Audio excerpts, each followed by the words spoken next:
to me, so thanks Treyarch for the invite, appreciate it. What I'll probably do here is run through absolutely everything that was discussed on the call, but I should probably first tell you who was there. So Craig Houston was on the call, who's the lead writer at Treyarch. He's been at the studio for a hell of a long time, and obviously was the lead writer for all of the zombie storyline stuff that we had in BO4, BO3, etc. He is a rock solid member of the Zombies team, and he's also a familiar face, right? Like, we all sort of know who Craig is. It was lovely to see you, Craig. There were also two fresher faces, although that's actually not really doing them any justice. Kevin and Corky. Kevin Drew has been at Treyarch for 14 years. So when I say fresh face, it's not really what I mean, but you know what I mean, right? He first extensively on Zombies at least worked on Mob of the Dead, and then did the same on Origins, and he's also been a map director in the past, working on Zetsubou no Shima and Ancient Evil in BO4. It's only now, with Cold War, that we've started seeing more of Kevin, and it's been really nice doing so. In the studio broadcast the other day, for example, he was talking about some of the upgrade tiers that he'd been working on, and just generally a load of the stuff that they were adding in Season 2, and you can tell that he cares a lot about what he's doing, and he's got the kind of experience to back it up as well. So really great to see him in the spotlight a little bit more. He's also one of the main designers on Outbreak, which is why he was there in the call.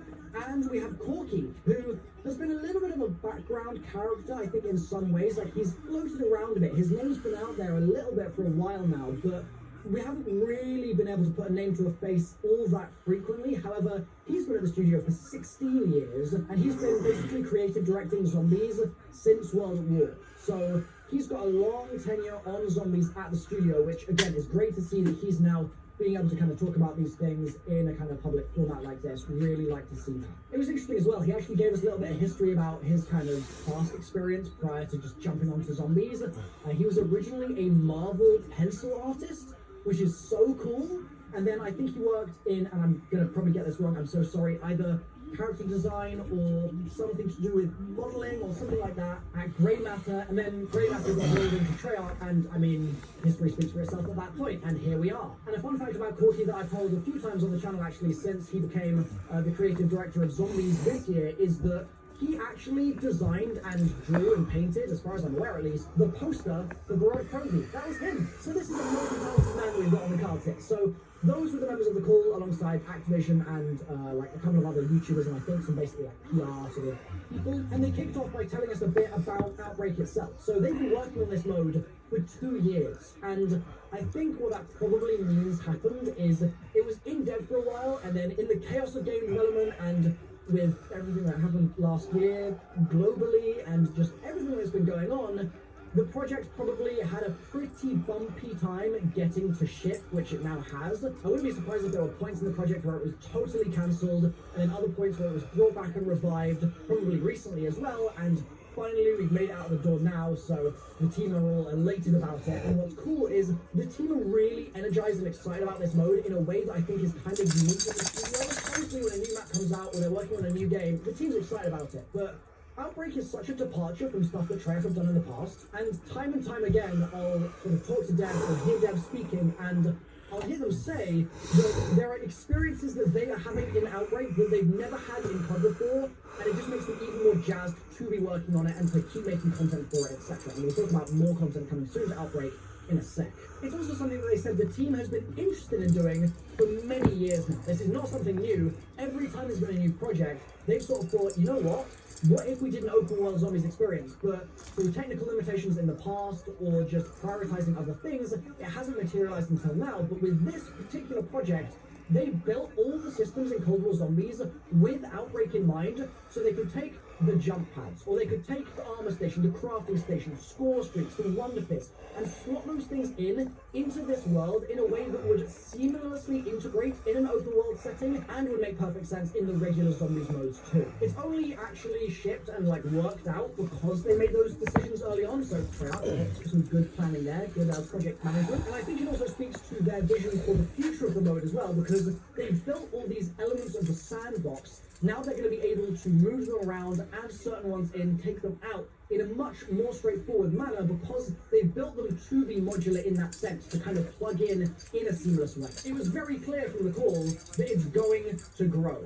It's going to be a wait-and-see approach, which means that we're not necessarily going to have a lot of announcements today about what is coming in the future. We'll have some, but they're going to basically interact with the community and reflect on what the community is saying and feedback and things like that, and then make plans accordingly, I think. It's certainly something they have an initial vision for, but they want to make sure that they tailor the things that they do build in the future towards what the community is interested in. No, stop. One of those things is Easter eggs, of course. And Zeke. I was blown away when they told us that the main quest Easter egg for Outbreak was planned right now, tentatively, for Season 3.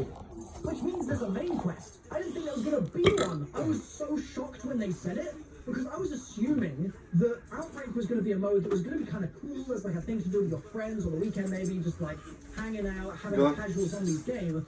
But I didn't think that there would ever be a quest in it. I just didn't expect that at all. And so when they said that, mind blown. In terms of timing, when is that likely to be? Well, I'd say probably like, I don't know, 2 months from now or so, at a rough guess, would be when we could probably expect to see some talk about an Outbreak main quest being in the works or being planned to release at some point. It's definitely early days right now, but stay tuned to my channel and I'll give you guys updates as we learn more about that main quest.